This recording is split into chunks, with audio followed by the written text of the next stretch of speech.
Moin. Ja, du habt wie nur aber den Schied, ne? Also, ich hab mir das just mal so ein bisschen überlegt. Nu kommt man so ganz langsam in die Vorweihnachtszeit.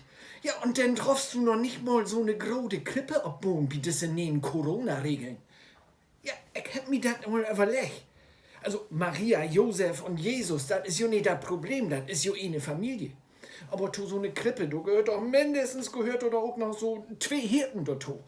Ja, und wenn ich davon utgau, dass die nicht ut einen Haushalt kommt, ja, dann war das also ein bisschen eng.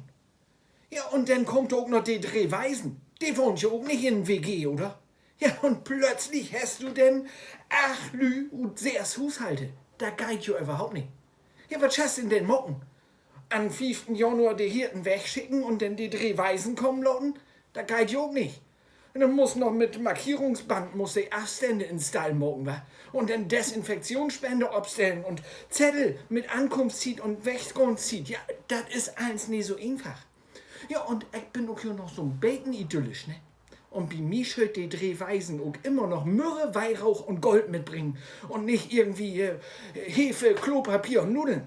Also in dessen Sinn, ich blieb dit ja bei mir ne feine Litsche Krippe mit der Jesusfamilie.